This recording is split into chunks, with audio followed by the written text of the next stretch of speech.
오늘은 잠언 4장 20절에서 7절 또 21장 21절입니다. 같이 읽을까요? 시작. 내 아들아, 내 말에 주의하며 내가 말하는 것에 내 귀를 기울이라. 이것을 내 눈에서 떠나지 말며 내 마음속에 지키라. 그것은 얻는 자에게 생명이 되며 그의 온 육체의 건강이 됨이니라. 모든 지킬 만한 것 중에 더욱 내 마음을 지키라. 생명의 근원이 이에서 남이니라. 구부러진 말을 내 입에서 버리며 비틀어진 말을 내 입술에서 멀리하라. 내 눈은 바로 보며 내 눈꺼풀은 내 앞을 곱게 살펴 내 발이 행할 길을 평탄하게 하라. 내 모든 길을 든든히 하라. 좌로나 우로나 치우치지 말고 내 발을 악에서 떠나게 하라. 공의와 인자를 따라 구하는 자는 생명과 아멘.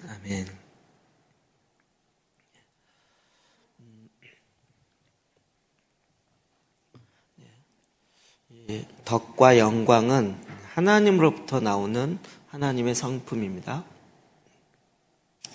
우리가 성령의 9가지 열매가 9가지 종류가 아니고 하나님의 성품이죠. 하나님으로부터 나타나는 하나님의 성품이 다양한 모습. 그런 것처럼 우리 그리스도인의 모습 안에서 나타나는 그 모습이 다양하게 하나님의 성품이 우리 안에 나타나야 되는 거죠. 우린 조금 이제 세 번째 단계로 들어가야 될 것 같아요. 성막으로 얘기하면 우리가 성전 뜰에서 감사함으로 그 문에 들어가며 번제단에서 우리의 죄를 회개하며 용서를 구하고 죄 용서함을 받고 그리고 이제 번제단에서 자기의 정체성을 회복합니다. 그리고 이제 성소에 들어가죠. 이제는 성소와 지성소를 나누는 휘장이 찢어져 있으므로 이제는 그것이 그리스도 안에서 하나가 된 거죠. 그래서 성소 안에서 말씀의 떡으로 말미암아 성령의 조명을 받아서 기도의 향으로 올려드리고 주의 말씀을 듣습니다. 여기서 끝나는 게 아니고요. 그렇게 들은 말씀을 어떻게 해야죠? 그렇죠. 제사장들은 나와서 세상에 나와서 백성들에게 그 들은 말씀으로 백성들에게 말씀을 대언해야 되는 거죠. 그러면서 그걸 축복해야 되는 거죠. 이때 축복할 때 뭘로 해야 되나요? 우리의 말로 해야 되는 거죠. 그러니까 우리는 이 성전 뜰에서의 기도가 1차적으로는 주님 앞에 나아가기 위한 우리의 문제를 해결하는 차원에서의 기도라면 이제 들어갔다가 주의 말씀을 받고 나와서는 이제 세상을 축복하고 세상에 하나님의 뜻을 선포하는 차원에서의 말이 되겠죠. 이때도 사용되는 건 무엇입니까? 우리의 언어죠. 이 언어가 없으면 세상과 소통하게 되어지는 이 언어의 적절한 말이 없으면 세상과 소통을 못하는 거죠. 그러니까 우리가 이 하나님의 성품을 갖고 이 세상에 나타내는 것까지 우리가 나가야 되는 거예요. 제가 이제 이 한국어에 어휘가 딸리는 것은 하나님이 뭘 말씀하시는지 분명히 알고 그걸 듣고 그랬는데 이거를 세상에 이야기해야 되잖아요. 근데 이걸 어떻게 무슨 말로 표현해야 될지가 갑자기 그거 있잖아요. 그거 거시기 자꾸 이렇게 돼버리는 거죠. 그러니까 그걸 표현할 수 있는 그 언어가 있어야 돼요. 그렇죠. 언어가 있어야 표현이 되는데 우리나라는 이게 그 거시기 문화 때문에 너무 때려잡잖아요. 저 사람이 대충 저런 얘기를 하는 건가 봐. 이런 게 너무 익숙해서 하는데 사실은 하나님의 말씀을 전하는 사람의 입장으로는 정확하게 하나님의 그 뜻을 정확하게 그 백성들이 알아들을 수 있도록 전달해야 되는 거죠. 전달할 때 전달하는 사람의 성품을 사용한다고요. 전달할 때 로봇처럼 따다다 하는 게 아니라 우리 안에 무슨 프로그래밍 돼서 그게 따다다 되는 것이 아니라는 거죠. 우리가 이걸 잘 알 수 있는 게 마태, 마가, 누가, 요한 이 사복음서를 보면 각각 표현이 다르죠. 예수님이 하신 행동은 하나의 사건인데 이 사건을 보고 이야기하는 사람의 표현이 달라요. 물론 그들이 서 있는 입지점, 서 있는 위치에 따라서 달라지는 것이기도 하고 또 듣는 사람의 대상에 따라서 달라지기도 하는 거죠. 유대인이면 유대인이 알고 있는 그 언어에 맞춰서 이야기를 하고 이방인이면 전혀 구약의 배경을 모르니까 거기에 맞춰서 또 표현하는 것이고 누가복음은 자기가 의사이고 또 이방인들에게 이 복음을 증거하는 부분에서 병이 기적적으로 고쳐지는 게 너무 신기하니까 병 고쳐지는 사건에 있어서는 누가는 굉장히 치밀하게 다른 복음서에는 없는 내용을 기록하는 거죠. 그 사람이 갖고 있는 성품을 표현해요. 베드로 전서후서 보면 정말 어마어마한 신학이 굵고 짧게 파바박 나가죠. 이것도 보면 이런 걸 자꾸 보다 보면 이제 베드로 전서 후서를 읽다가 베드로의 성품이 탁탁 느껴지는 거죠. 아, 이분 역시 급해. 이 어마어마한 얘기를 그렇게 설명도 없이 그냥 팍팍 하는 걸 보면 이 어마어마한 대단한 이야기를. 그러니까 지금 우리도 이 세상에 하나님의 말씀을 증거하고 전해야 되는 책임 있는 사람으로서 그냥 내가 말씀을 받았다. 여기서 끝나는 것이 아니라 이 받은 말씀을 가지고 세상에 나가야 되는 거잖아요. 그리고 전해야 되는데 이때 어떻게 전해야 돼요? 그 하나님의 뜻과 세상을 연결하는 이 연결고리 역할도 우리가 또한 해야 되는 거죠. 그런데 그 언어가 제대로 없으면 이제 하나님의 말씀이 나를 통해서 이상하게 나가는 거죠.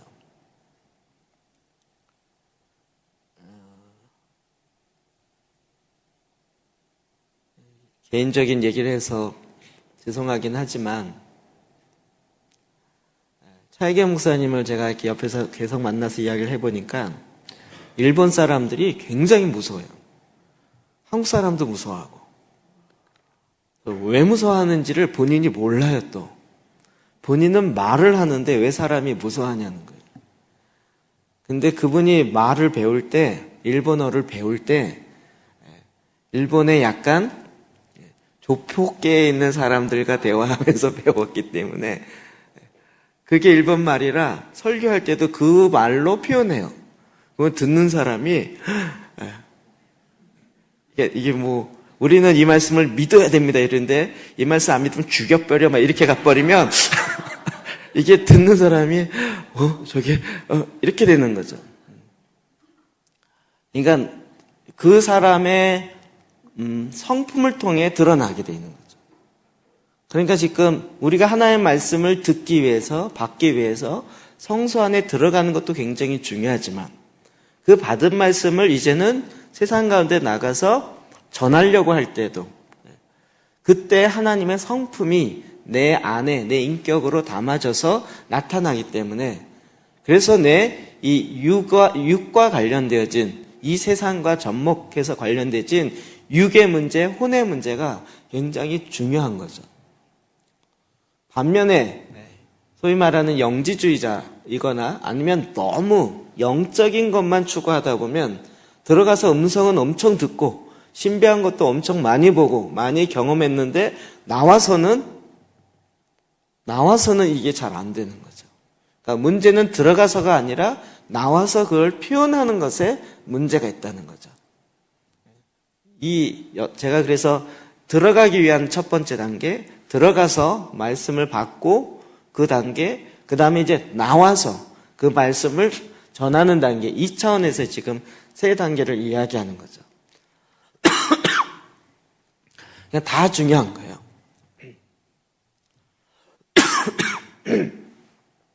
이 말씀이 우리의 그 성전 뜰이기 때문에 뜰의 기도가 중요하지 않은 것이 아니라 모든 기도에 다 하나님이 원하시는 게 무엇인지를 우리는 정확하게 알고 그거를 올바로 표현하고 내 성품을 통해 나타내야 되는 것입니다. 이런 차원에서 하나님이 하나님의 성품으로서 나타나는 그 덕, 그리고 하나님이 무엇을 원하시는가, 그것을 우리는 또 이 세상에 어떻게 나타내야 하는가, 이런 숙제들이 우리 가운데 있는데, 이런 말씀들은 그런 숙제를 풀게 해주고 있습니다. 자, 우리 잠언 4장 20절에서 22절 다시 봅시다. 시작.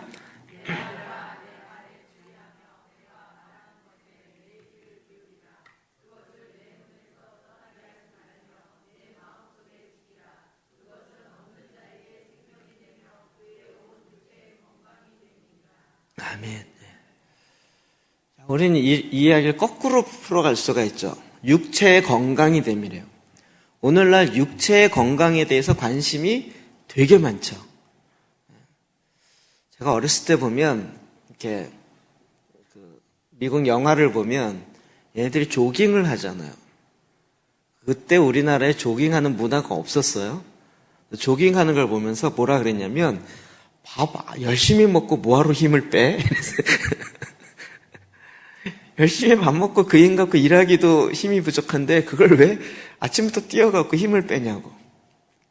근데 요즘에 뭐 이렇게 조깅할 수 있는 뭐 호수공원이나 이런 데 가보면 사람이 엄청 많죠. 그리고 건강에 대한 관심이 굉장히 많이 증폭되어 있죠. 그 건강을 지키기 위해서 굉장히 많은 노력을 하고 있는 것이에요. 자, 그렇게 건강을 지키기 위해서 노력하는 것만, 이게 굉장히 발전된 거잖아요. 전에는 뭐 건강 지킨다는 걸 그렇게 생각하지 않았다가 이제는 이게 굉장히 소중한 걸 알아서 이 건강을 지키기 위해 굉장히 많은 애를 쓰고 투자를 하고 노력을 하는 거죠. 근데 이 건강을 지키기 위해서 애쓰는 것만큼이나 우리는 어떻게 해야 돼요? 우리의 마음의 속을 지켜야 되는 거죠. 근데 진정한 건강, 육체의 건강을 지키는 것이 어디서부터 나오는지를 안다면, 제가 갑자기 이렇게 웃긴 생각인데요. 그 호수공원의 주변을 돌고 있는 한 1000여 명의 사람들이 다 2시간 동안 주님 앞에 나와서 말씀으로 기도하면서, 제가 이것도 별 생각이 다 나네. 요 뒷산에다가 그걸 하나 좀 처음에 생각했어, 처음에. 이 산으로 올라가면 여기 능선 있잖아요. 그래서 여기 송신 탑 밑으로 해갖고 요 밑으로 내려올 수 있거든요. 그래서 요 한 바퀴를 쭉 돌면,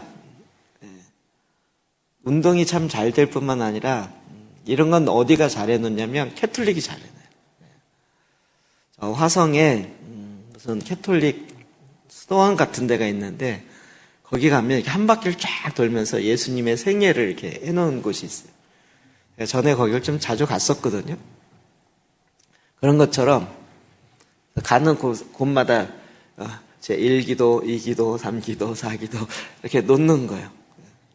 한 바퀴 돌면서 보고 외치고 그 다음 2기도에서 또 보고 외치고 이러면서 한 바퀴 도는 거예요. 이걸 4바퀴 돌면 4번 도는 거예요.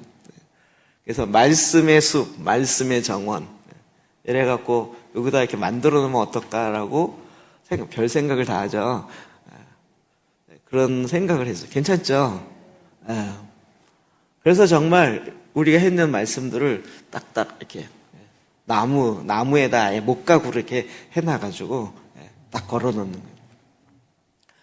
그러면 내 마음도 건강해지고 육도 건강해지고 여러 가지로 좋잖아요.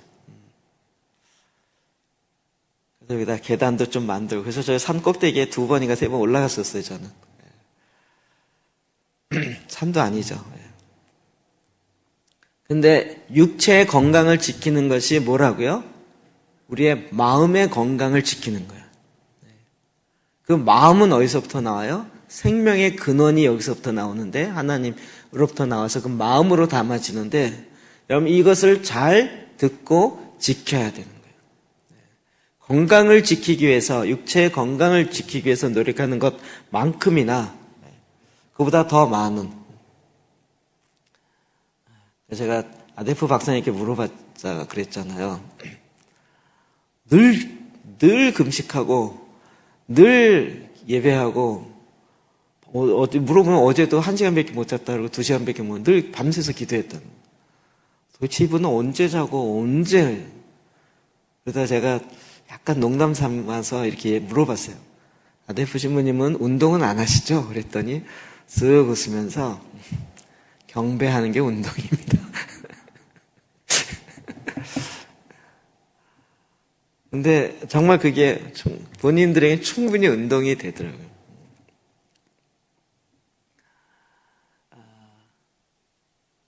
제가 보기에 기도할 때도요, 이렇게 좀 돌면서 기도하세요. 걸으면서.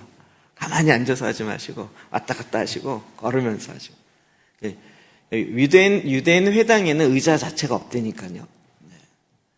절만 앉아서 기도하시는 분 무릎이 안 좋거나 아주 연세가 많으신 분만 그렇지 대부분은 말씀 앞에 서가지고 기도하는 거죠. 자, 마가복음 12장 29절이야. 시작.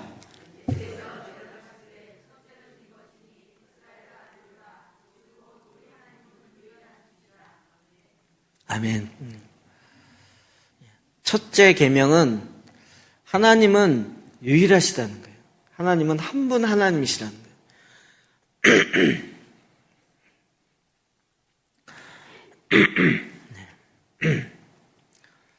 하나님을 사랑하는 것, 그럼 그 사랑으로부터 끊임없는 샘이 나와요.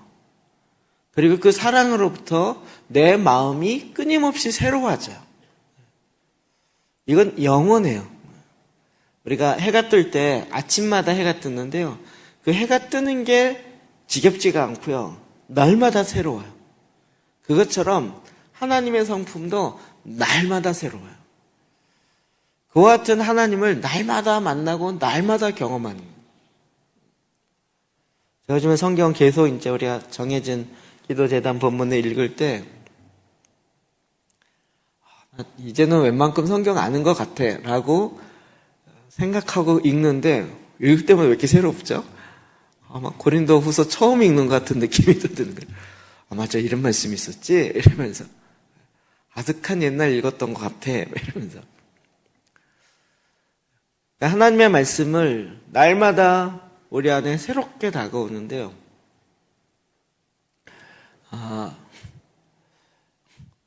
그러니까 이게 뭐냐면 어제 말씀에 새 언약의 일꾼이라 이게 확 꽂히더라고요. 왜냐면 요즘에 언약에 관심이 많다 보니까 언약 얘기만 나오면 확 꽂혀요. 근데 이게 꽂힌 지가 얼마 안 됐어요.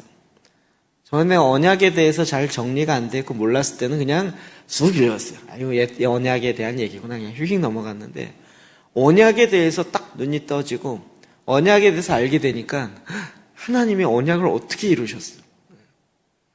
요즘에 이 언약에 대한 이야기가 우리 안에 많이 얘기되고 있어요. 여러분, 저와 여러분이 언약의 일꾼이라는 건 믿으세요? 새로운 언약의 일꾼입니다. 여러분, 옛 언약의 직분도 영광스러웠는데 율법 조문으로 말미암아 언약의 백성, 지금 모세와 아론의 그 제사장들의 그 제사장들도 영광스러운 직분이라고 얘기하잖아요. 혈통적 제사장들도. 그런데 우리는 뭐라고요? 새 언약의 일꾼으로 그 율법 조문을 어디에 새겼어요? 내 마음에 새겼어요. 그러니까 이 사람들도 율법의 근데 율법은 뭐예요? 죽이는 것이고 영은 살리는 거잖아요. 우리는 살리는 직분에 더 받은 거죠. 그러니까 우리 이 영광스러운 직분이 더 놀랍죠. 저와 여러분이 지금 받고 있는 이 직분은 제사장의 직분은 더 놀라운 거죠. 그래서 내가 새 언약의 일꾼이구나, 이게 막 눈에 확 들어오는 거예요. 그리고 저 같으면 고린도 여기 말씀이 있었네, 이 언약 설명할 때 이거 갖고 더 설명할 걸, 막 이게 막 그때 막 확 들어요. 우리가 눈이 떠지면 떠질수록 성경을 읽을 때마다 들어오는 게 점점 달라지는 거죠. 그래서 하나님의 말씀을 잘 듣고 그 말씀이 의미하는 바가 무엇인지를 알아갈수록, 느껴질수록 우리 안에 그것이 더 크게 들어오는 것이에요. 하나님을 사랑하는 것도 그렇습니다. 그러면 하나님은 사랑이라고 얘기하시고 하나님을 가장 첫 번째로 두고 첫 번째로 경외하며 가장 내 삶의 우선순위로 두라는 거죠. 이걸 저는 신학적으로 얘기할 때 신전의식을 가져라, 하나님 앞에서 콜람데오의 정신을 가져라, 뭐 이런 얘기를 참 많이 합니다. 그 말뜻은 정확하고 좋은데 그렇게 살아가는 삶이 무엇인지를 우리는 좀 새롭게 알아야죠. 하나님이 첫째이고 우선이기 때문에 정말 내 마음에 항상 그것을 두는 거예요. 항상. 그래서 무슨 일만 하더라도 하나님은 이게 먼저 와야 되는 거죠.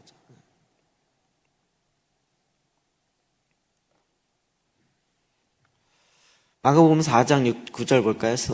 읽어봅시다. 시작. 또 이르시되 들을 귀 있는 자는 들으라 하시니라. 아멘. 하나님의 말씀을 들으라는 거예요. 지금도 하나님은 끊임없이 얘기하시고요. 제가 이렇게 보니까 하나님은 하나님의 말씀 듣고자 하는 자에게 너 밥 안 먹어서 좋아, 내가 더 얘기해 줄게, 이런 쪽으로 더 부어주시는 것 같아요. 정말 귀 있는 자는 하나님께서 우리에게 말씀하시는 이 비밀을 계속 들으라는 거죠. 그럼 이거 4가지 밭의 비유입니다. 4가지 밭의 비유, 이번에 다시 보면서요, 제가 또 이 4가지 밭의, 마음의 밭의 이 비유가 풀어지지 아니할진대 그 다음부터 일어나는 하나님 나라의 비유를 하나도 이해 못하는 거예요. 그러니까 이 4가지 밭의 비유가 정확하게 이해돼야 됩니다. 근데 대부분 보면 그걸 제대로 이해를 못하세요. 그게 밭이 뭐예요? 나의 마음. 그렇죠? 그러니까 열매가, 말씀의 씨앗이 내 안에서 열매 맺지 못하는 이유가 뭐예요? 누구에게 있어요? 나에게 있는 거죠. 하나님이 말씀을 안 줘서가 아니고 그 씨앗이 잘못된 게 아니고 결국 밭이 잘못된 거라는 거죠. 우리는 자꾸 이것을 거꾸로 생각해요. 하나님, 나에게 말씀하여 주십시오. 말씀을 해 주시면 내가 듣겠습니다. 이렇게 기도하잖아요. 그 얘기의 뒷배경은 뭘까요? 하나님 말씀을 안 해줘서 못 듣는다는 얘기예요. 그게 맞을까요? 물론 우리가 주의 말씀 앞에 순종하겠습니다 라는 뜻에서 그렇게 표현할 수 있어요. 그런데 사실은 내 마음의 밭이 그 말씀을 받을 수 없는 상황인데, 그러니까 결국 내 마음을 기경하고 내 마음을 바꿔야 되는데 요 작업은 할 생각하지 않으면서 늘 말씀을 달라는 거예요. 그래서 그 말씀을 안 주신다라고 막 불평하는 사람의 이야기를 들어보면 못 들을 상황이 되어 있어요. 마음이 너무 분주하거나 너무 다른 쪽에 너무 강하게 있어갖고 하나님의 말씀이 아무리 해도 듣지 못하고 있는 거죠. 그러니까 기도를 어떻게 바꿔야 돼요? 내 마음의 밭을 다시 기경해야 됩니다. 어떻게 바꿔야 될지를 보고 그 마음의 밭을 작업해야 된다는 거죠. 그러니까 우리 자꾸 내 마음을 바꿔주세요. 그런데 제식 농담으로 하나님이 뭐라고 대답하세요? 나도 그걸 원한다. 나도 그걸 원한다. 제발 너의 마음 좀 바꾸기를 원한다. 이렇게 되는 거죠. 우리는 하나님이 그냥 삽 들고 와서 내 마음 확 뒤집어서 바꿀 거라고 생각하는 건 큰 착각인 거죠. 내가 작업을 해야 되는 거죠. 이런 말씀들을 정확하게 들어야 되는 거예요. 계시록 3장 22절이요. 시작. 귀 있는 자는 성령이 교회들에게 하시는 말. 오늘날에도 이 말씀을 하십니다. 오늘날도 교회 가운데 성령께서 말씀하십니다. 제가 요즘에 이 교회와 관련돼서 이제 다시 마음이 좀 더 불타기 시작했는데, 이제 완전히, 지난 주일날 오후에 설립 예배 갔었잖아요. 이제 새로 교회를 시작하니까 얼마나 기대가 많고, 얼마나 막 이렇게 기쁨이 넘치는 자리잖아요. 완전히 협박했어요. 하나님이 이렇게 말씀하셨습니다. 만민이 기도하는 집이 나의 집이라고 했는데 기도하지 않는 집은 내 교회가 아니다라고 이야기했다고. 이 교회가 기도하는 집이 되지 않는다면, 만민이 기도하는 집이 되지 않는다면 교회가 아니라고 이렇게 협박하고 왔어요. 뭐 이제 후배고 그 마음을 좀 받을 만하다고 생각해서 강하게 이야기했지만, 성령이 교회에게 말씀하시는 바가 지금도 있는 거죠. 그냥 우리는 무조건 교회 해서 마치 무슨 개업하듯이 그런 식으로 생각하는 건 큰 착각인 거죠. 시편 90편 12절이요. 시작. 우리에게 우리 날 계수함을 가르치사 지혜로운 마음을 얻게 하소서. 아멘. 제가 제 나이를 계산 안 하고 살다가요, 이 올해 중반에 갑자기 나이가 계산이 된 거예요.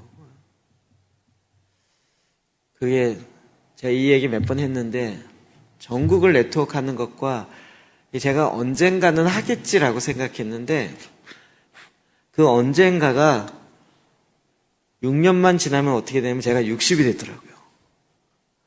60이 전국을 네트워크 할 생각하니까 갑자기 허리가 아파지는 거야.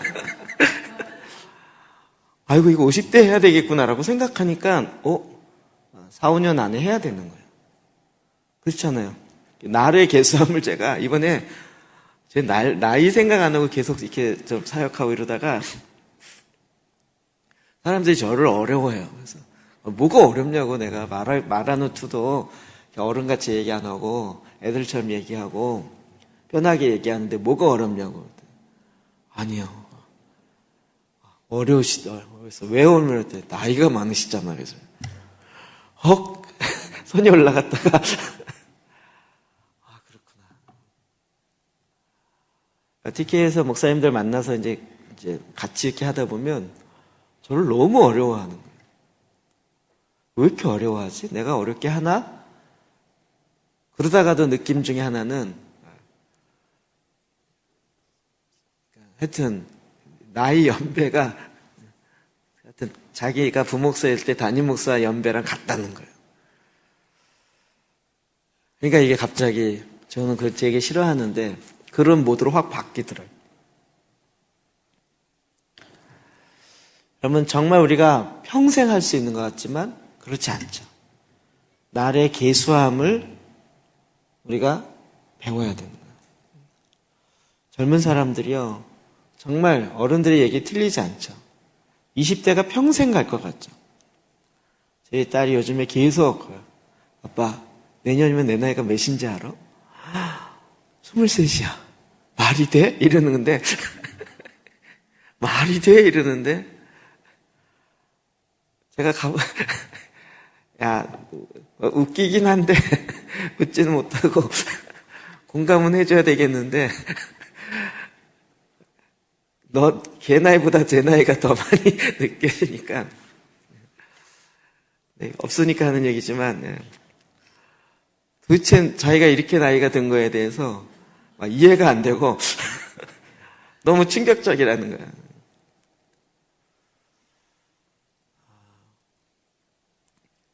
정말, 그러나 여러분, 그 나이가요 평생 가지 않아요. 그렇죠? 평생 가지 않아요. 우리가 해야 할 타이밍에 해야 할 일을 해야 하는 거죠. 고린도 10장 11절이요. 시작.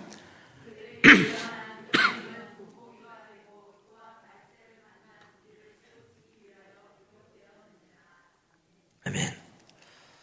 자, 이번에 고린도전서 10장 말씀을 읽다가 이건 기도재단에 주는 너무나도 확실한 말씀이다라고 마음에 확 들어오더라고요.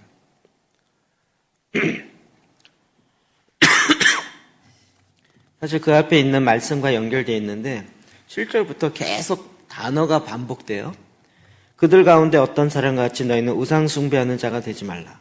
그들 중에 어떤 사람이 음행하다가 하루에 23,000명이 죽었나니 그들 가운데 어떤 사람이 주를 시험하다가 그들 가운데 어떤 사람이 원망하다가 이게 다 뭐와 관련된 거죠?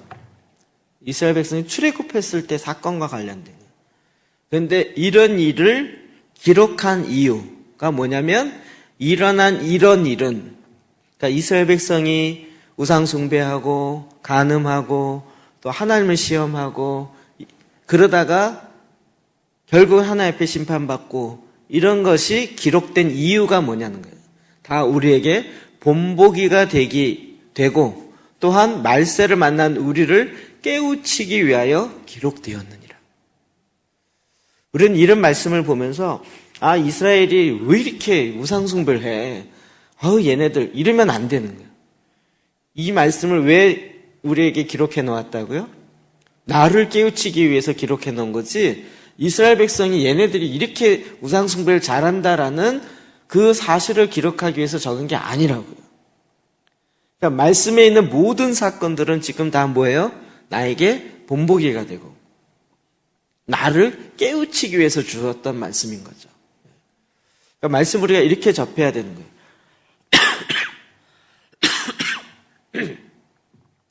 우리가 기도재단 계속하면서도 그 말씀을 읽고 말씀으로 기도하는 실제가 무엇인지 내 마음의 자세가 너무 중요한 거죠. 우리가 이런 자세로 보지 않으면 성경과 하나님의 말씀과 내 생각, 내 삶이 완전 너무 동떨어져 있는 거예요. 우리가 지금 계속 기도재단 대만의 도전을 받고 이런 거 뭐냐면 그들이 말씀대로 살잖아요. 말씀대로 사니까 일어났던 간증인 거죠. 우리가 몰랐던 무슨 신비한 걸 깨달아서 그것으로 했더니 뭐가 아니라 우리도 다 아는 말씀이고 성경을 보니까 똑같은 성경인데 그 똑같은 성경 갖고 삶에 일치되어진 삶을 살아냈더니 하나님이 이렇게 말씀대로 역사했더라라는 것을 보는 거죠. 그러나 실제 이 말씀을 갖고 경제 영역에 가서 적용하라 그러면 숨이 막히는 거예요. 너무 힘들다는 거예요. 이 말씀에 나오는 내용들이 나로 하여금 너무 기업을 경영하기를 힘들게 만든다는 거예요. 그런 갈등 가운데 있을 수밖에 없죠. 그러나 이 말씀을 통해서 정말 깨달아 내가 깨우쳐서 다시 돌이켜야 할 것이 무엇인지를 봐야 되는 거예요. 그 이유가 뭐냐면 우리 삶의 중심이 안 바뀌어서 그런 건데 사실은 우리는 기업의 목적은 이윤을 남기는 거잖아요. 그런데 그리스도인의 목적은 무엇이에요? 이윤을 남기는 게 아니고 하나님의 나라가 임하는 것, 하나님의 이름이 높아지는 것에 있잖아요. 여기에서 내 마음의 중심이 내 기업의 목적인 이 세상에서의 목적인 이윤도 남고 그리고 남은 이윤 가지고 하나님도 높이고 그래서 꼭 먹고 알 먹고 매부 좋고 누이 좋고 이런 식의 생각이 싹 들어가 있는 그러다가 갑자기 이 두 가지가 충돌이 일어나요. 하나님의 이름을 높이면 내가 재정적으로 손해를 보는 상황이 딱 돼요. 그럼 여기서 벌벌 떨다가 뭘 선택해야 될지를 고민하다가 결국은 내 마음에 드는 쪽을 선택하는 거죠. 이런 싸움들이 계속 일어나는 거예요. 근데 그 안에 말씀이 없는 거예요. 하나님이 지금도 말씀하시는 그 말씀의 덕을 잘 모르는 거죠. 그 말씀이 없으니까 결국 자기의 삶에 드러나는 덕도 나타나지 않는 거죠. 하나님의 성품이. 자, 이 성품이 나타나는 건 아까 제가 초반에 이야기했듯이 우리의 언어, 우리의 삶의 언어를 통해서 나옵니다. 그래서 잠언 4장 24절이요. 시작.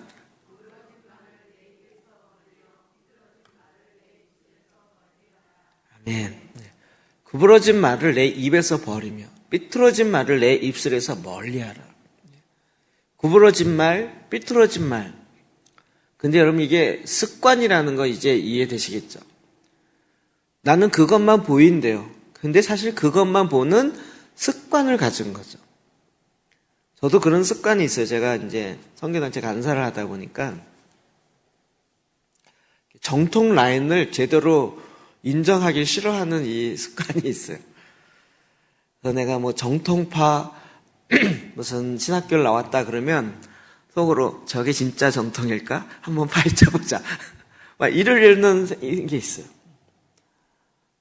그래서 막 그런 쪽으로 막 10년 이상을 하다 보니까 웬만하면 깨트릴 수 있는 이론들이 막 생기는 거예요.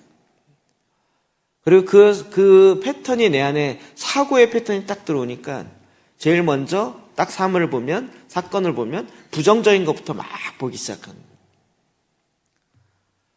그러다 이제 제가 충격을 받았는데 제 안에 그런 교만함이 있었어요. 목회를 잘하려면 선교단체 간사를 해봐야 된다고. 한 10년은 맨땅에 헤딩하고 돈 없이 사역해보고 사람 없이 사역하면서 훈련을 받아봐야 된다. 이런 교만함이 있었어요. 그런데 학복협이라고 선교단체 연합 모임이 있는데요. 거기 간사 훈련을 딱 들어갔더니 하영조 목사님이 그런 얘기를 했다는 것을 딱 들었어요. 선교단체 간사들이 정말 헌신적으로 일하고 특공 부대와 같이 일하는데 딱 한 가지, 그의 입에서 독을 빼야 된다는 거예요. 제가 그 말에 굉장히 충격했어요. 저는 제 입에 독이 있는 게 자랑이었거든요. 한 방이면 죽일 수 있는 그 독, 그 독을 갖고 있다는 게 자랑이었는데 그 독을 빼야 된다는 거예요. 이게 뭐지? 제가 그게 이해가 안 됐어요. 근데 이 복음주의 4인방이 다 선교단체 출신이거든요. 하영조 목사님, 오카노 목사님, 그 다음에 홍정길 목사님, 또 한 번 누구죠? 이동호 목사님. 우리가 복음주의 4인방이라고 얘기한 그 중에 이제 두 분이 돌아가셨잖아요. 그분들이 다 선교단체 출신이에요. 그래서 선교단체 출신들은 한국교회는 선교단체가 이끌어왔다라고 얘기할 정도로. 그런데 그 입에서 독을 빼라는 얘기가 뭔 얘기인지가 이해가 되지 않았어요. 근데 이제 제가 교회에 들어와서 보다 보니까 그 말이 뭔 말인지 조금 알 것 같아요. 이렇게 기존에 있는 것을 무너뜨리는 게 어떤 면에서 쉬워요. 뭐가 잘못됐다라고 얘기하는 게 쉽고요. 제대로 세우는 게 어려워요. 뭔가 하나를 제대로 이렇게 세워가려면 세우는 게 어려워요. 그런데 이제 이미 다 세워진 걸 가지고 딱 보고 뭐 잘못됐네, 뭐 잘못됐네 요거 얘기하기는 되게 쉬워요. 그렇지 않나요? 그런데 그거를 실제로 내가 하나를 제대로 세워보면 이게 하나도 제대로 세운다는 게 얼마나 어렵다는 걸 알게 돼요. 그래서 하나를 열심히 부족한지 알지만 그래도 열심히 이렇게 세웠는데 누가 와서 이거 잘못했고 저거 잘못했네 라고 독을 탁탁 쏘면 이렇게 보면서 네 말 틀리지 않지만 마음에 기쁨이 없는 거죠. 그리고 그것이 이 세우는 거를 제대로 세우도록 도움을 주는 게 아닌 거죠. 거기서 이제 제가 이걸 고치려고 무단히 노력을 하고 있어요. 내 입에서 습관적으로 나오는 구부러진 말, 내 입에서 습관적으로 나오는 삐뚤어진 말. 전에는 이제 아이고 죽겠다를 늘 달고 살았는데 이제 그거는 많이 없어진 거죠. 의도적으로 많이 노력해서 힘들어 죽겠네 이런 얘기 그냥 술술 나오잖아요. 그런 말 자체를 이제 안 하기로 결단하고 고쳐야 되는 거죠. 이게 벌써 내 입에 구부러진 말이 딱 붙어 있어요. 사고 체계가 그렇게 돼 있어서 그게 먼저 툭툭툭 나오는 거예요. 그럼 그거를 하나님이 원하셨던 말하는 걸로 덕을 세워요. 야고보서 1장 26절이야. 시작. 누구든지 스스로 경건하다 생각하며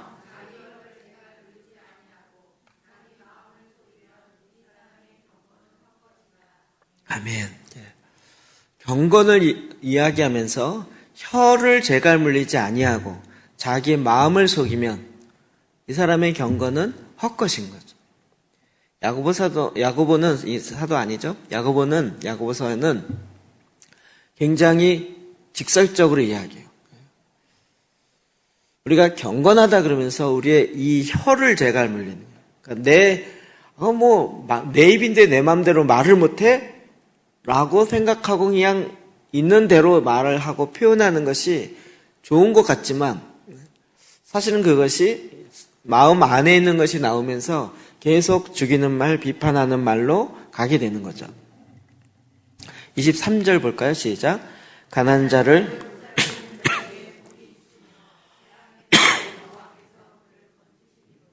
아멘. 네. 그래서 우리의 말로 가난한 자를 보살피는 거예요. 실제로 가서 보고 그 상황 조금만 필요들을 채우는 거죠.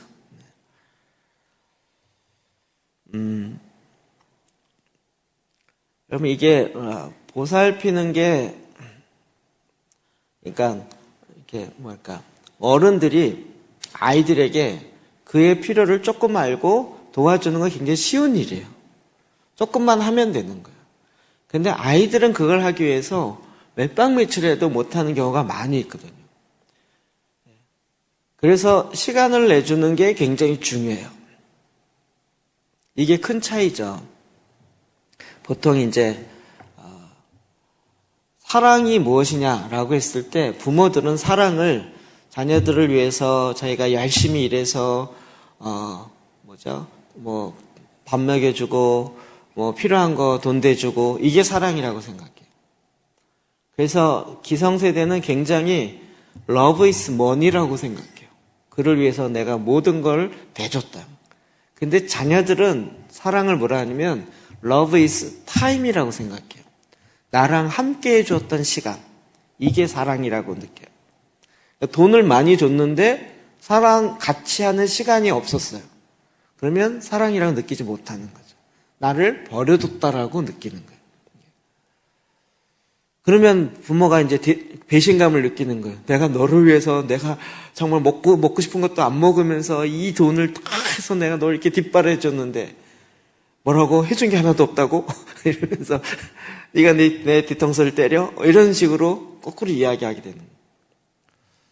이게 그의 입장에서 그 사랑을 어떻게 느껴지는지를 그걸 모르기 때문에 그런 거죠. 그래서 그의 입장에 서서 가난한 사람의 입장에 서서 그가 할 수 있는 거 보면 사실은 조금만 도와주면 되는 부분이 있어요. 많은 게 아니에요. 조금만. 그 부분을 시간을 내어서 그와 함께하는 것, 돌보는 것. 사실은 하나님이 우리를 돌보시는 게 그거잖아요.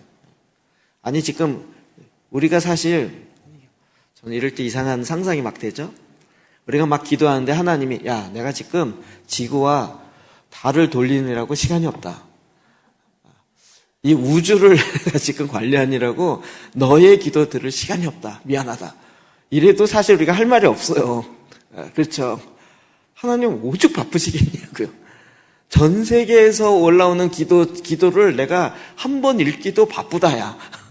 이렇게 얘기한다면 우리가 그냥 헉하면서 그러겠네요. 이런. 아주 옛날 제가 고등학교 때 이런 거 유행했잖아요. 아이들이 하나님께 쓰는 편지, 기도 편지. 하나님 너무 바쁘셔서 내 기도 들을 시간이 없으시겠지만 이러면서 쓰는 아이들의 편지 이런 거예요. 하나님 한 번도 그러지 않으시죠.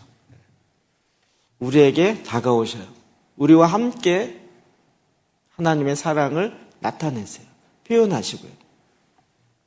그리고 우리에게 필요한 걸로 말씀해 주세요. 마태복음 12장 34절이요. 시작.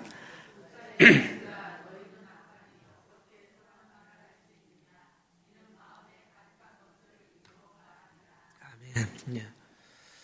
우리가 말의 재갈을, 입의 재갈, 혀의 재갈을 물리고 말을 조심한다 그러면서 자꾸 이 혀를 훈련하려고 그래요. 그래서 저는 말 안 하는 걸로 한번 해보려고 그랬죠. 제가 아는 목사는 구슬을 2알을 넣고 일주일을 살았어요. 구슬 2알을 입에 넣고 큰 왕구슬을 넣고. 그 혀를 훈련한다는 게 혀를 훈련이 안 되는 거죠. 성경의 방법은 뭐였어요? 마음에 가득한 것이 입으로 나오는 거잖아요. 그러니까 이 마음에다가 생명의 근원인 하나님의 말씀을 쌓아야 되는 건데 이걸 안 쌓고 여기에는 어두운 걸로 가득 차 있는데 이게 나오지 못하고 여기를 막아버리는 거예요. 말하지 못하게 그냥. 그리고 이게 툭 튀어나오면 아차 실수했다는 거예요. 이거 큰일 났다. 이제 내 속에 이게 들켰다는 거죠. 그래서 그거 훈련하는 것이 경건이라고 생각한 거예요. 그러니까 예수님 이게 보인 거죠. 그래서 이 독사의 자식들아. 독사의 자식들. 성경은 독사의 자식 그러면 느낌이 안 오죠. 이 뱀 새끼들아. 이래야 뱀 자식들아. 정말 메시지 성경. 저는 이 메시지 성경이 아직 너무 충격이 많아갖고. 뱀 새끼들아. 뱀 가죽에 물 묻힌다고 뱀이 용되냐? 이 표현이. 세례 받으러 오는 자들 향해서 뱀 새끼들아. 뱀 가죽에 물 묻힌다고 뱀이 용되냐? 왜 이렇게 저는 좋죠? 그냥 세례 물 이렇게 한다고, 그 가죽에 그거 바른다고, 그렇게 세례 받는다고 본질이 바뀌겠냐? 그 마음에서 쌓여진 게 나오는 거죠. 그러니까 결국 우리는 아까 4가지 마음의 비유에 있는 것처럼, 밭의 비유처럼 내 마음을 기경해야 되는 거죠. 여기에 하나님의 성품이 들어와야 되는 거죠. 마태복음 11장 29, 30절 시작. 나는 마음이 온유하고 겸손하니 나의 멍에를 메고 내게 배우라. 그리하면 너희 마음이 쉼을 얻으리니 이는 내 멍에는 쉽고 내 짐은 가벼움이니라 하시니라. 아멘. 주님의 마음을 배우라는 거예요. 주님이 내 안에 들어와 있어야 돼요. 주님이. 제가 이제 저희 딸한테 같이 있고 놀아주려고 많이 노력을 했지만 그래도 이제 주로 제가 밖에 나가 사역하고 그러니까 같이 못 있었던 거죠. 그러니까 이제 저희 아내가 늘 어렸을 때 보면 많이 이제 데려다녔어요. 그러다가 이렇게 초등학교 3학년 때인가 드디어 기회가 왔어요. 저희 아내가 생수의 강을 들어가는 바람에 3박 4일인가요? 그동안 집에를 없는데 얘를 데리고 제가 3박 4일 동안 있어야 되는 거예요. 야, 드디어 점수 딸 기회가 왔다. 근데 또 그때 막 그 쓰나미 아니라 매미 태풍 때문에 제가 거제도 앞에 그 섬을 가야만 했어요. 그래갖고 없는 돈에 털어가지고 거기서 1박을 하기로 딱 무슨 마리나 리조트인가? 그 거제도 앞에 보면 통영 앞바다에 괜찮은 리조트가 하나 있어요. 딱 빌려놓고 바다가 쫙 보이는데 그래서 얘를 데리고 1박 2일을 제가 갔다 와야 되는 숙제가 있었어요. 이번에 내가 점수를 따리라. 통영 앞바다에서 시장에서 맛있는 거 사주면서 야 이거 맛있지 그랬더니 엄마가 같이 왔으면 더 맛있었던데. 그 앞에 딱 숙소도 막 정말 없는 돈에 바닷가 전경이면 더 비싸요. 2만 원인가 3만 원 더 비싸잖아요. 그래도 그거 보여주겠다고 딱 잡아갖고 막 딱 해서 딱 보여줬어요. 야 바다 너무 멋있지. 앞에 섬이랑 그 앞에 한려수잖아요. 섬이랑 너무 예쁘지. 엄마가 같이 왔으면 좋았을 텐데. 그리고 이제 거기 또 이제 섬에 들어가야 돼요. 배를 2번 타야 돼요. 그 십자가 부러진 거 거기 같이 들어갔어요. 배 타고 가면서, 야, 배 타면 재밌지? 엄마가 갇혔어. 나중에 짜증나더라고요. 걔 마음에 오직 엄마밖에 없는 생각이 들어요. 근데, 그러니까 늘 같이 했던 게 있고, 저는 오히려 이게 같이 하는 게 1박 2일 처음이니까, 오히려 저랑 같이 하는 게 어색하고, 엄마랑 같이 하는 게 익숙한 거예요. 그러니까 늘 생각이 나는 거예요. 밥을 먹어도, 뭘 해도. 근데 우리가 주님을 만날 때, 주님과의 관계에 있어서 이게 돼야 된다는 거거든요.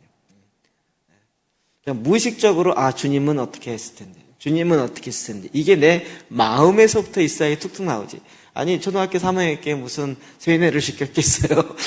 엄마랑 같이 해야 된다라고 뭘 했겠어요? 그게 삶 가운데 그냥 그걸 패턴에 삶에 되어 있으니까, 그게 자연스럽게 나오는 거죠. 그렇게 우리의 마음 속에서도요, 정말 주님이 내 안에서부터 툭툭, 주님이라면 이렇게 했을 텐데, 이게 나와야 내 마음 속에 주님이 거하여서 이게 나와야 되는 거죠. 그래서 주님이 뭐라 그러냐면요, 나의 멍에를 메고 내게 배우라 라고 이야기해요. 주님의 멍에를 메고 배우라. 제가 지난번 금요철회 때 언젠가 이거 갖고 기도하다가 정말 제가 하나님의 이 의도를 알게 됐어요. 예수님의 멍에를 메라고요. 우리는 자기의 멍에가 너무 무겁고 너무 힘드니까 수고하고 무거운 짐진 자들이 돼갖고, 주님 이거 다 지십시오. 여기까지는 좋은데 주님이 뭐라 그래요? 예수님의 멍에를 메라. 내가 멍에에 질렸는데 또 멍에를 지라고요? 예수님의 멍에든 뭐든 싫어요. 나는 이제 자유롭고 싶어요. 그래서 멍에 자체를 완전히 거부하는 거예요. 근데 그 예수님의 멍에를 거부하면 어떻게 돼요? 내가 자유로운 것 같은데 그 자유함으로 대부분 방종하는 거예요. 그러니까 예수님의 멍에는 주님이 우리에게 오히려 내 멍에를 지라고 한 거예요. 근데 이게 전에는 저 자신도 내 짐 지기 힘들어갖고 예수님께 맡기라 해서 맡겼는데 왜 예수님의 멍에를 나에게 주냐고요. 예수님 멍에 주지 말아야죠. 이 생각이 계속 있다가 그때의 말씀을 계속 기도하면서 주님의 멍에가 내가 있어야 내 안에 주님이 있고 주님과 함께 가고 내가 그 방종하거나 그 길로 넘어서려고 할 때 주님의 멍에가 나를 잡아주는구나. 이걸 알게 된 거예요. 그러니까 여러분 우리가 주님의 멍에를 매야 돼요. 그 매고 주님과 함께 배워야 되는 거죠. 우리는 멍에를 안 매고 배우겠습니다. 자꾸 이러는데 이 죄악된 인간의 성품이 멍에 없이 배우지 않더라고요. 예수님도 죽음으로 순종을, 십자가의 죽음으로 순종을 배웠다고 이야기하고 있어요. 우리가 멍에가 없는 것이 나는 완전한 자유입니다 라고 생각하는 것도 큰 착각이더라고요. 나의 멍에를 내가 지고 갈 것은 아니지만 그러나 예수 그리스도의 멍에는 우리가 지고 메고 예수님께 배워야 되는 거죠. 그러면서 주님이 계속 그리하면 너의 마음이 쉼을 얻으리니, 예수님의 멍에가 오히려 나로 하여금 마음이 쉼을 얻게 해주는 거예요. 그리고 내 멍에는 쉽고 내 짐은 가벼움이라. 그럼 주님의 멍에가 우리는 되게 힘들 거라고 생각하는데 아니에요. 제가 요즘 성경을 계속 볼 때마다 말씀으로 사는 건 이 전쟁은 내게 속했나니 너희가 싸울 것이 아니고 내가 싸울 것이라고 얘기하는 하나님의 말씀이 뭔지를 조금 알 것 같아요. 하나님의 전쟁 가만히 보세요. 출애굽할 때 하나님의 전쟁하셨죠. 이스라엘 백성은 그냥 걸어만 가도 됐어요. 돌기만 해도 됐어요. 소리만 쳐도 됐어요. 이건 하나님의 전쟁이라고 주님이 이야기하면서 너는 그냥 주님의 멍에는 그런 거예요. 그냥 도는 거예요. 아니면 전쟁 나가는데 앞에 찬양 부르면서 나가는 거예요. 여호사밧 때처럼. 그런 멍에는 져야 되는 거예요. 그런 멍에도 안 지으면서 주님 알아서 다 싹쓸이 해주세요. 이렇게 무슨 자판기처럼 이렇게 되어 있는 게 아니라고요. 주님의 멍에는 쉽고 내 짐은 가벼움. 주님의 짐은 가벼운 거죠. 그 멍에를 지는 거죠. 그러므로 그 안에 하나님의 성품이 나타나는 거죠. 자, 25절, 27절도 봅시다. 시작.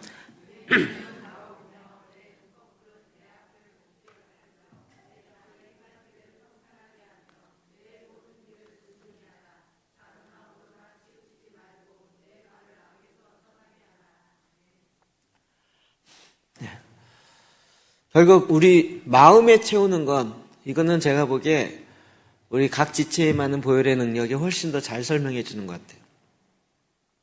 내 눈은 바로 보며 내 눈꺼풀은 내 앞을 곱게 살펴 내 발이 행할 길을 평탄하게 하며 내 모든 길을 든든히 하라. 좌로나 우로나 치우치지 말라. 눈이 뭐죠? 우리 성문의 창과 같다 그랬죠. 아니면 성의 문과 같은. 성의 문이 정확하게 닫혀 있어야 돼요. 그리고 열려야 할 때와 닫혀야 할 때를 잘 구분해야 돼요. 그러니까 내 마음에 하나님의 임재 속에서 늘 주님과 동행하고 싶다라고 하면서 성문을 세상을 향해서 활짝활짝 열어놓으면 주님의 임재 가운데 거할 수가 없는 거죠. 그러니까 눈을 지켜야 되는 거예요. 내 입을 지켜야 되는 거죠. 눈에 보는 것이 우리에게 굉장히 중요한 포인트로 다가오는 거죠. 눈이 바로 떠졌을 때 하나님이 뭘 원하시는지가 바로 그 길이 보여지는 거죠. 그러면 그 평탄한 길을 가는 거예요. 저는 어렸을 때 주일학교 열심히 다녔다 그랬죠. 수요 예배에서는 철로 역정을 그때 저희 전사님이 그 할머니 지금은 아직 살아계신데 그 교회를 개척한 여자 전사님인데요. 그분이 철로 역정을 2년인가 3년을 해줬어요. 그때 들었던 게 거의 생각이 나요. 정말 생각이 나요. 그때는 기독도라 그랬는데요. 기독도가 이제 그 여정이잖아요. 근데 한 성을 들어가려는데 사자가요. 으르렁거리면서 완전히 오면 잡아먹을 기세를 가고 있는 거예요. 못 들어가는 거예요. 저 성에 들어가야 내가 쉬고 음식을 먹을 수 있는데 그 성을 못 들어가는 거예요. 그래서 막 못 들어가고 막 무서워서 하고 있는데 그 옆에 도와주는 분이 저 사자를 잘 보라는 거예요. 보면 볼수록 무서운데. 그래서 거의 못 보고 있다가 그 말에 도움의 말에 의지해서 잘 봤더니요. 사자가 이렇게 개 목걸이처럼 이렇게 딱 쇠사슬로 되어 있는데 으르렁거리는데 으르렁거리면서 막 성문에 들어가는 성 기둥에 묶여 있는데 으르렁거리면서 서로 이렇게 마주하고 있는데 그게요 딱 이렇게 둘이 붙은 게 아니라 요만큼 마주하고 있어요. 그래서 그 사이로 지나가면 옆에서 으르렁거리는데 못 잡아요. 그 사이에 한 사람 지나갈 거리만큼 서로 이렇게 묶여 있는 거예요. 그래서 그 기독도가 그 사이를 싹 지나가요. 지나가는데 옆에서 막 잡겠다고 으르렁거리는데 그 사이로 싹 지나가요. 바로 보라는 거예요. 바로 보면 거기에 길이 있어요. 근데 사자가 으르렁거리니까 거기 잡아 죽겠다고 못 들어가겠다고 그러고 못 가려고 그러는 안 가려고 하는 거예요. 바로 보게 되면 그 가운데 정말 하나님이 예비하신 그 길이 있어요.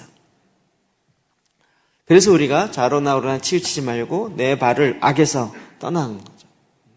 바로 보기 때문에 떠나는 것이에요. 마태복음 6장 33절이야. 시작. 눈은 몸의 등불이니 그러므로 내 눈이 성하면 온몸이 밝을 것이 눈이 나쁘면 온몸이 어두울 것이니. 아멘. 네.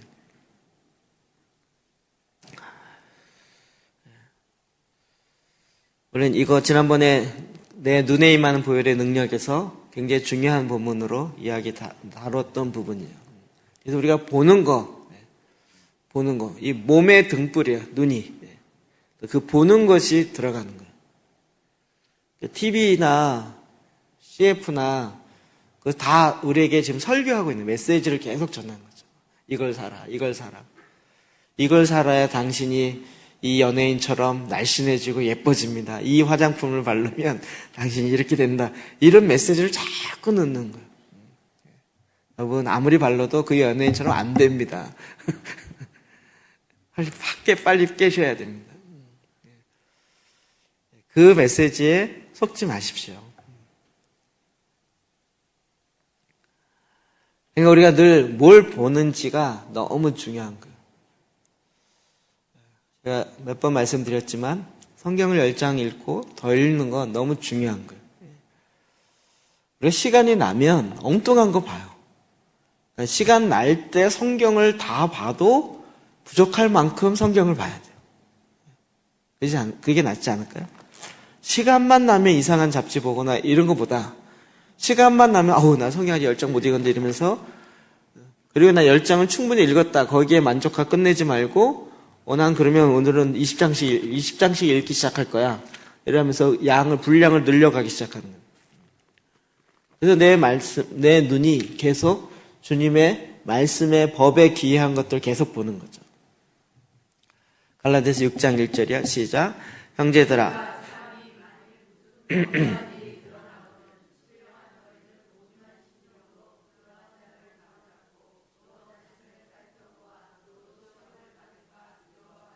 아멘, 아멘. 온유한 심령으로 바로 잡아야 되는 거죠. 자, 이번에 고린도 전서 후서를 쭉 보면서 또 이제 우리 안에 새로운 시각이 하나 생겼잖아요. 그 뭐냐면 1세기의 모습이 어땠는지를 우리가 몇 가지 알죠. 저는 그냥 사도다 이랬는데 이게 사도이기 전에 뭐예요? 영적인 아비인 거죠.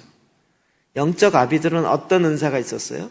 영을 볼 줄 아는 은사들이 초대교회는 거의 다 있었다는 거죠. 고린도 전서에 일어나는 문제들을 보면서 전에 같으면 사도 바울이 굉장히 지식이 해박해서 답을 톡톡톡 쓰네 이렇게 보고 있다가 이제는 이게 영적 아비가 영적 아이에게 주는 메시지라고 딱 보니까 갑자기 느낌이 달라지는 거예요.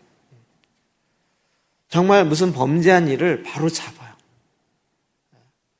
그렇죠? 그 왜곡되어지고 잘못되어진 거에 대해서 너희가 어찌 그럴 수 있느냐 이러면서 바로 잡아가는 고린도 전서 후서의 모습을 보여요. 여러분, 이게 영적 아비가 해야 할 일이죠.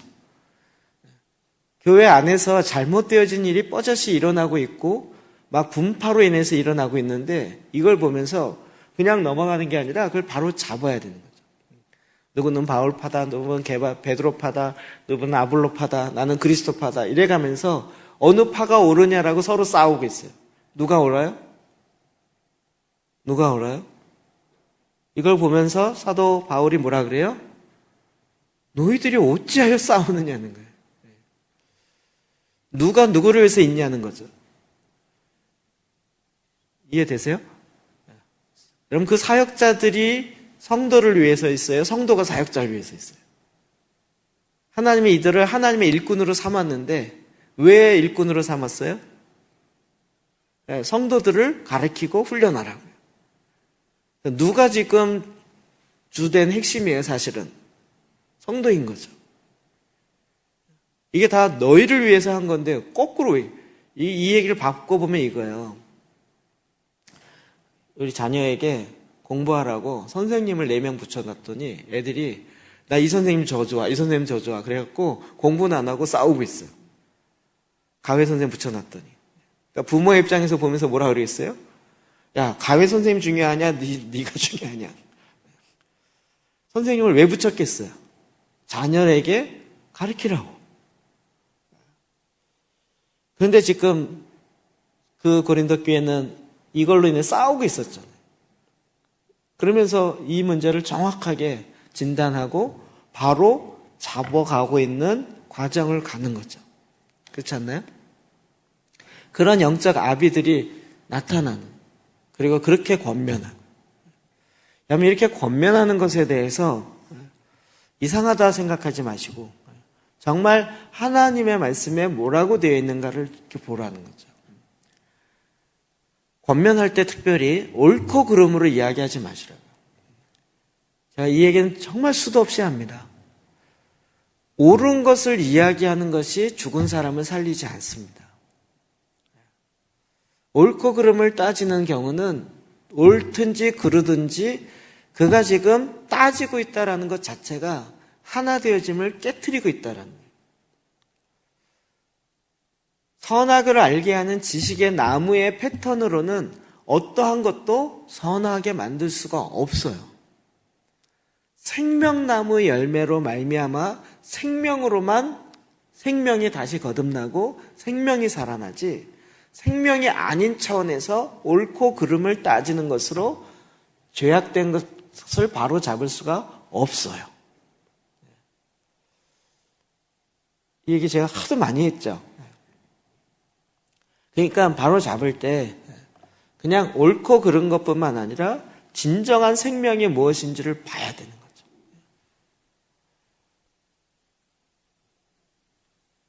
제가 자꾸 이제 이 얘기를 계속 합니다. 촛불 데모가 시위가 일어나니까 이게 이제 촛불이 이제 횃불같이 됐잖아요. 그러니까는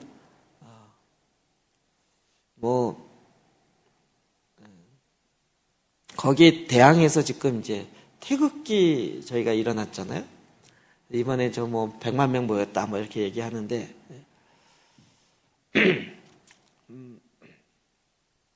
그래서 지금 너희만 100만 명 모이냐? 우리도 100만 명 모인다. 이렇게 되는 거잖아요. 그래서 이 100만 명이 모였기 때문에 이게 국민의 요구사항이다 라고 얘기하는 것이 정당하지 않다라는 것을 이쪽에서 또 보여준 셈이잖아요. 어떤 면에서 그게 굉장히 중요해요. 그런데 그렇게 보여주기 때문에 지금 되어지는 일을 바로 잡을 수 있다. 그건 또 다른 문제예요.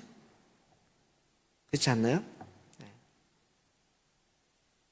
그러니까 저는 이런 운동이 일어나는 건 어떤 면에서 좋다고 생각해요. 그러나 그 논조가 무엇이냐면 우리는 여기에 반대해서 요거다 라고만 하기 시작하면 문제는 영원토록 안 풀린다는 거죠. 문제의 핵심을 놓쳐버리고 있다는 거죠. 정말 원하는 건 생명을 살리는 거예요. 생명을 불어넣는 거예요. 어떤 면에서 여기도 그러니까 대통령이나 정부도 생명이 없었고 그걸 비판하는 쪽도 생명이 없었어요. 근데 이것을 비판하면서 또다시 일어나는 운동도 생명이 없으면 여전히 문제는 계속 갈등으로만, 대립구조로만 가지 우리가 더 많이 모이기 때문에 더 이겼다라고 얘기할 수 있는 구조가 아니라는 거죠. 그렇다면 우리는 어떻게 하면 생명을 불어넣을까? 이 측면에서 계속 봐야 됩니다. 하나님께서는 하나님의 문제를 풀어가는 하나님의 방법은 늘 하나님의 말을, 하나님의 언어를 그 가운데 불어넣는 거죠. 그 코에 생기를 불어넣듯이. 신명기 28장 14절에 시작. 내가 오늘 너희에게 명령하는 그 말씀을 떠나 자러나 우러나 치우치지 아니하고 아멘.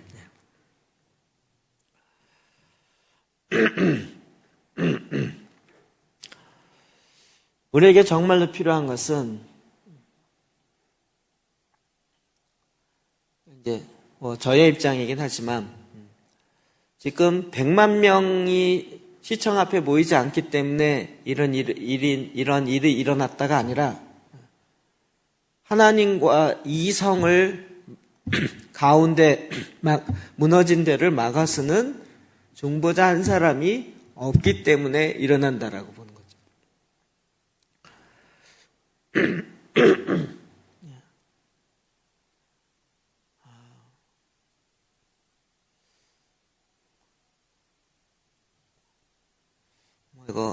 이렇게 되면 이제 잘못하면 논쟁이 굉장히 많이 될 소지가 있지만 제가 말씀드리고자 하는 건 뭐냐면 하나님의 말씀이 외쳐지고 하나님의 말씀으로 선포되어지는 그 하나님의 백성들이 일어나야 되는 거죠.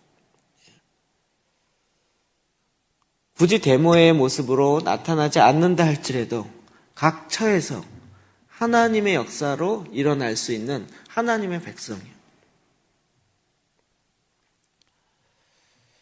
왜곡된 것으로 가지 않고 그 가운데 하나님의 성품 드러낼 수 있는 그와 같은 하나님의 사람들이 각 영역마다 일어나야 되는 거죠. 그래서 우리는 모든 삶의 영역에 살펴서 덕을 세우는 거죠. 모든 삶의 영역에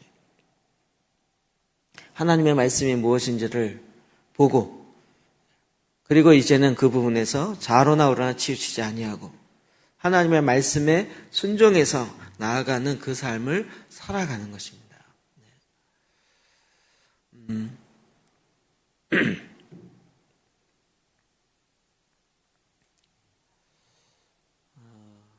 제가 사실은 지금 이 제사장 기도를 다시 이렇게 하면서요, 한쪽에 작업을 뭘 하냐면, 모든 이것을 하겠다라는 교회에 다시 이거를 파워포인트랑해서 전에 다 날라갔다 그랬잖아요. 바이러스로 다 날라갔거든요. 싹 사라졌어요.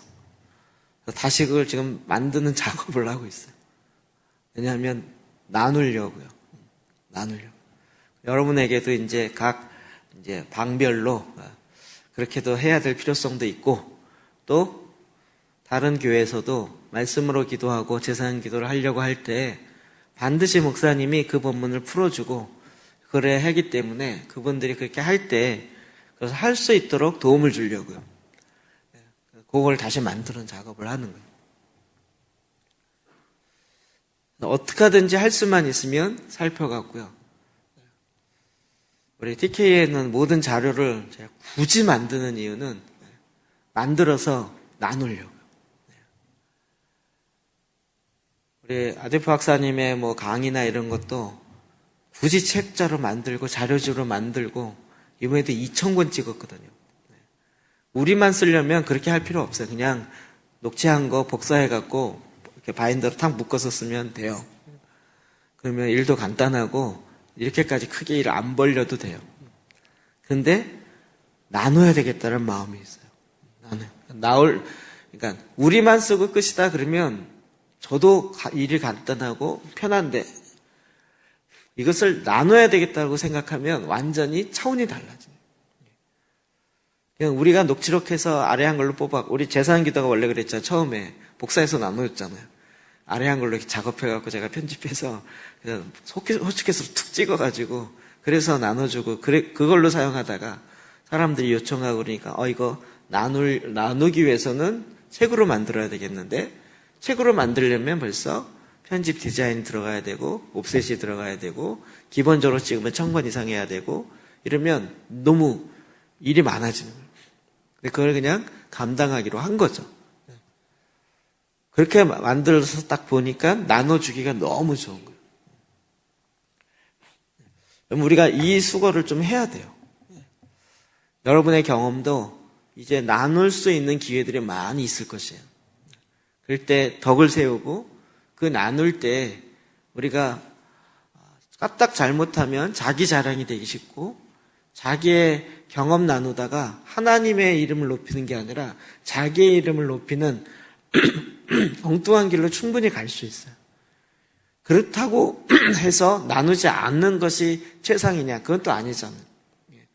정말 온유함과 겸손한 마음으로 함께 나눌 수 있는 그 마음을 갖고 정말 어디에든지 하나님의 생명의 말씀들을 나눌 수 있어야 되는 거죠. 그러려면 우리가 이 언어의 훈련과 우리 마음 안에 하나님의 말씀으로 채워야 되는 거죠. 이와 같은 훈련의 과정들을 꾸준하게 계속적으로 가시기를 주의 이름으로 축복합니다. 우리 오늘 말씀 갖고 기도합시다. 앞에 말하는 것과 마음을 지키는 것이 왜 연결되어 있는지를 다시 한번 생각해 보시고, 그리고 하나님께서 우리에게 주시는 그 대안을 나의 대안으로 내 대안 포기하고 하나님의 대안을 나의 것으로 취하여서 그 말씀 앞에 우리가 순종하여 나아가겠다고 주님 앞에 기도하며 같이 나아가겠습니다. 같이 기도합시다.